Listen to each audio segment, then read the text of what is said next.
Hey guys! I'm Maria and I make videos about social and political topics, usually relating to America and its place in the world. Speaking of America, what a few weeks we've had. Personally, I have no inclination to use this platform, however small and insignificant it might be, to talk about the attempted coup that happened about a week and a half ago. I've always wanted this channel to be an opportunity for me and for us to discuss issues that are really pertinent and relevant to what's going on in the world, all the while leaving room for us to just not have to talk about all of the appalling stuff that's going on in the world for like 15 minutes. With all that being said, I can't really deny that everything that's been going on in the past few weeks, the past few months, the past few years, really, definitely inspired me to choose today's topic for the video. Just a little bit of a quick background because some people might not know. I have a degree in political science with a focus on comparative politics. I spent a lot of time in college studying things like why states fail, why states succeed and then fail, and how popular discourse and critical thought, or an absence or lack of encouragement of critical thought at the public level, can really help to shape how and why governments are formed the way that they are. And on top of that, my senior year in completing a political science degree was 2017, which was an election year. Some might say that it was the election year. Basically, that was just a really long way for me to say that in college and beyond, I've been really interested in the logical leaps and bounds that we as a public take and how that in turn helps to shape our political system, and at the same time, how we and our logic are shaped by the political systems at play. And because of the level of just vitriol and misinformation that's going on right now, I thought it would be a really good time to talk a little bit about logical fallacies. So first things first, what is a logical fallacy? A logical fallacy is essentially just a reasoning error that people make. It's an umbrella term for a series of different kinds of reasoning errors that people make, usually in like a debate or argument setting. Logical fallacies can be committed either intentionally in order to undermine the opposition or completely unintentionally. The way I kind of think about it is that any given position or big picture argument is a ladder. Every supporting argument that you make in order to uphold that overarching argument is a rung or a step on that ladder. If one of the steps on the ladder is completely baseless or weak, sometimes it's more than one step, but I digress. Anyway, if any part of the ladder is weak or baseless, then the entire ladder is compromised. That's pretty much the role that logical fallacies can play in an argument. There are several types of logical fallacies. As far as I know, there are about 15 that are talked about most commonly. Today, for the sake of time and just for the sake of being able to give enough attention to each one, I'm going to be talking about 5. And if you guys would like to hear about more, I'd be super happy to do more videos like this. But with all of that said, let's go ahead and get started with the first one. First off, I wanted to start off with something that I think is going to sound familiar to a lot of people, and that's the straw man argument. This is a very widely used fallacy. It's also really widely invoked in public discourse, but I think it's hard to find definitions for it in those common conversations. So I just want to define it and talk about it a little bit here. Like I said, straw man is very widely used, and the end to which it's used is usually to sensationalize an argument. The straw man is so popular because it essentially wipes away all nuance, which means that, you guessed it, it is used a lot in politics and in political journalism. The crux of the straw man is to frame your opponent's belief or position as absolutely ridiculous. And that's done by taking a point or a detail, usually something very specific, very extreme, and that your opponent doesn't even necessarily believe in, and using that and really honing in on that detail in order to frame them as radical or unhinged. For example, last year, Trump literally alleged that Joe Biden's COVID-19 response plan would be to just shut down the economy. At first glance, that sounds absolutely preposterous, right? Like, who would vote for a president who wants to just shut down the economy? No one. Exactly, that's the point. Strawman arguments are especially effective when they're used by someone who's in a position of authority because it's really difficult to question or undermine what they're saying in real time. The less opportunity there is to intervene in a strawman argument with specifics and with facts, the more effective that strawman can be.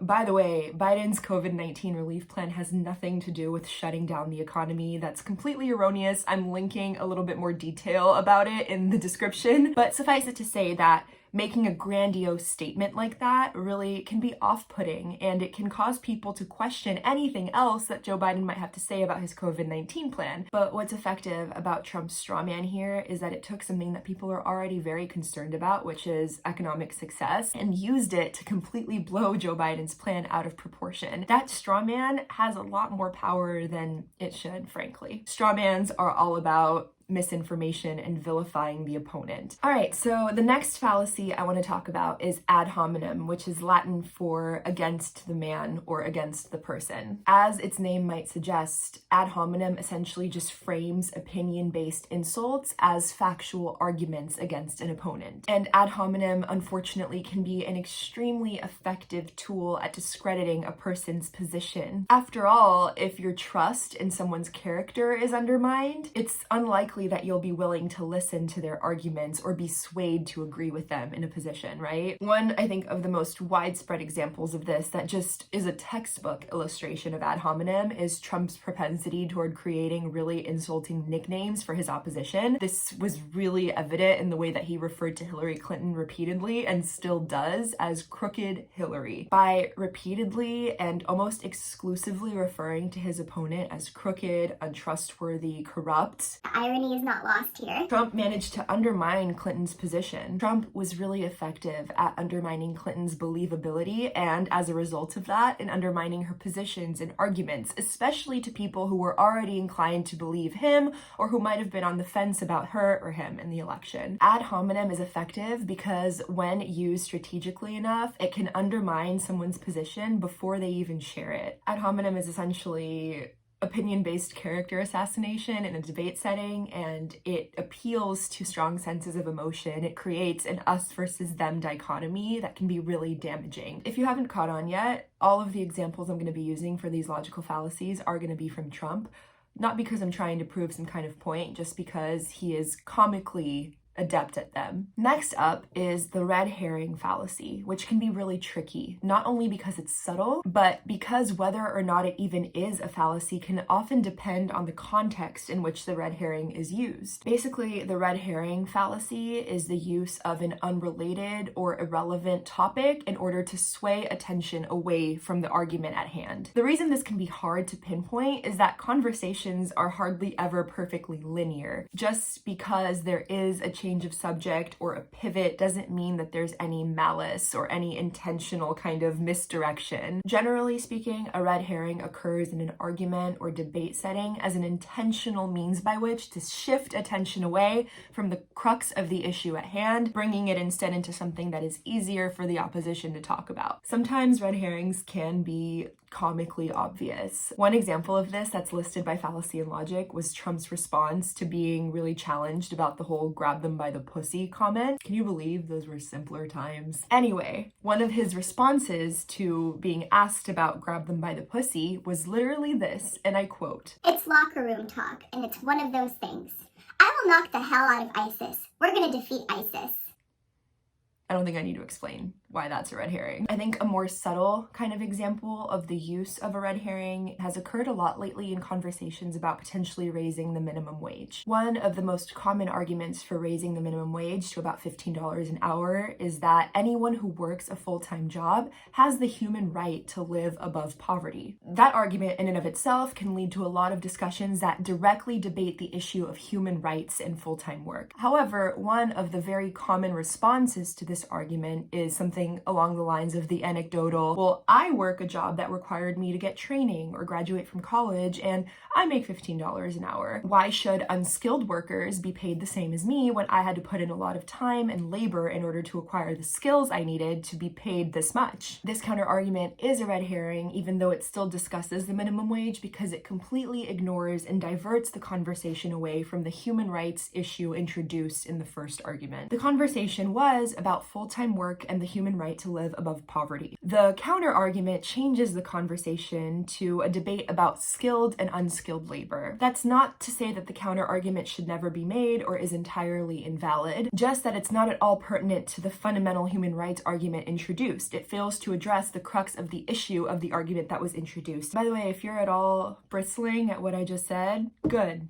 That just goes to show how effective red herrings are. They can be anecdotal, they can appeal to emotion, because the entire point is to divert the conversation. And what does that more effectively than a strong emotional response, right? All right, next up, we're going to talk about false dichotomies. These are also referred to as false dilemmas. I think of this one as the black and white fallacy. I'm sure someone else has called it that before. I'm by no means like coining that. But the false dichotomy is all about limiting an argument to two options when in reality there are a lot more than two options. And it's really important to note that not every either or statement is a false dichotomy, because sometimes there really are only two options. For example, if I say, either you are an American citizen or you're not, it's not a false dichotomy. It's simply the only two options that are available. However, saying something along the lines of either you voted in every American election since you turned 18 or you hate America, that's a false dichotomy. False dichotomies are all about the either and or, the us and them.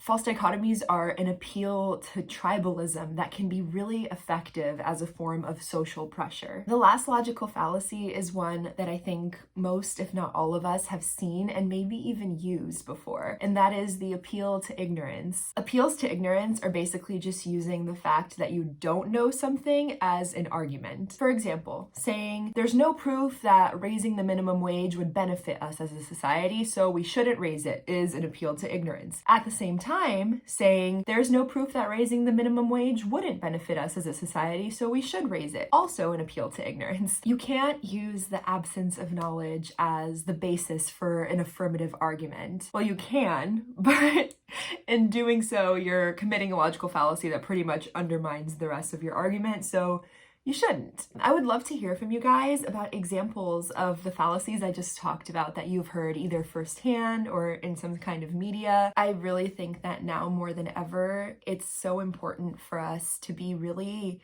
mindful about the conversations we're having and really intentional about the arguments we make as we debate things that we really care about. It's so hard to remain partial and really fully committed to logic. I know it is for me, but I think it's more important than ever to hold ourselves and others accountable to making logical, factual arguments. I think if there's anything that the polarized state of our country and our world shows us, it's that we don't accomplish much when we succumb to the us versus them mentality. Being mindful of the fallacies that others and ourselves can commit in arguments, it can be a really good step towards having more productive conversations. I hope this video was helpful. I hope you enjoyed it. If you guys would like to learn a little bit more about logical fallacies, whether it's me diving deeper into the ones I just talked about or talking about some other ones that are pretty common, let me know, because I find this stuff really interesting and would be so down to talk about it more. Thank you so much for still being here. If you are, please don't forget to like and subscribe if you haven't, and I'm going to be posting on this channel as often as I can. I'm definitely committing to one time a month and potentially more as I'm able to. So thank you so much for sticking around. I love making these videos and the conversations we have because of it, and I can't wait to come out with the next one.